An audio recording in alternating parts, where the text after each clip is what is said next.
I'm one of those old streets you were talking about. I've been around for a long time. You know, fear is the biggest and the most powerful weapon they have against you. Fear of being arrested.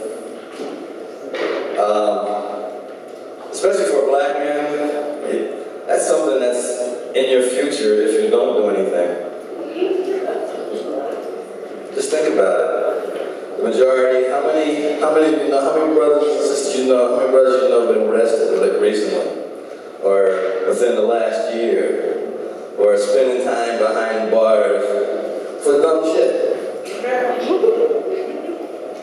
When they could have put that same energy going out there and getting behind something positive to help the community and risk those same factors. But the difference would be, once you risk that factor, there'll be people like us to come and step in and say, hey, you know, you can't hold them. And when you come up for court, there's people like us standing there, on the judge, on the district attorney.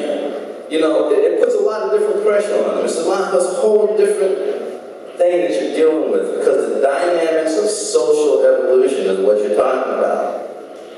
And so, fear is what they use against us all the time. It's always been what they've used against the black community.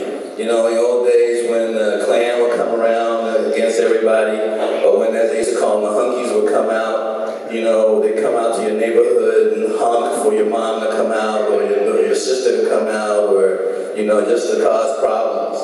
And that went on for a long time in the black community all over the country, until a couple of young brothers said, hey, it's over, we're going to stand up. And they stopped it.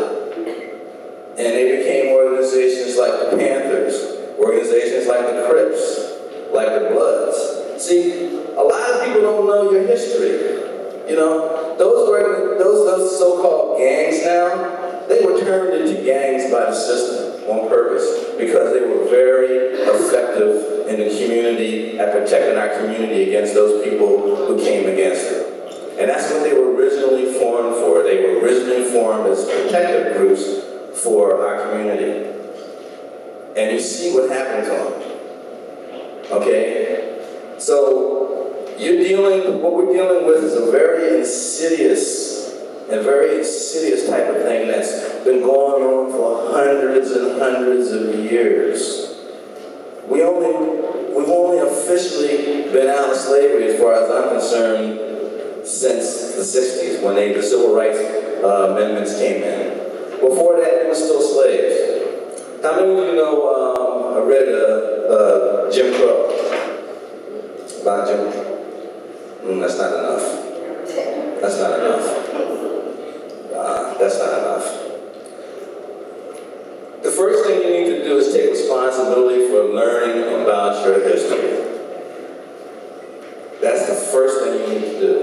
Because without knowing that, you don't have the strength, you don't have the background and knowledge to be able to defeat the powers that you're going up against it. Because remember, you're going against the complete might and power of a very powerful nation and a very powerful system that has been comfortably in place for hundreds of years and is not ready to give it up. Yes, that's right. And the only way that you have an advantage over that is knowing your history and knowing the fact that we have been at the forefront of the building of this country ever since it started. You know, we were the first to fall in battle in the Revolutionary War. We fell in battle, and we were the ones that helped to turn the tide during the Civil War. In the Second World War, without people like the Red Tails and the Black Corps of Engineers, we would have never won that war, because those were the people that finally put a stop to the Germans. Our bombers couldn't even get into Germany, and it was a black company, the Red Tails, Tuskegee Airmen, that stopped that. Once they got involved, the Germans never stopped a bombing run ever again. They feared those red tails. When they saw those red tails, the red tails were the first to shoot down the first German jets with Mustangs. Okay? Them brothers that took care of those Mustangs, they made those engines, they made those planes perform like those people never, the rest of the Army, the Corps never saw. They never thought they could perform like that. They were hot rides, you know how we do. We get our machines and we build them up. We make them do it, and then when we get out do it,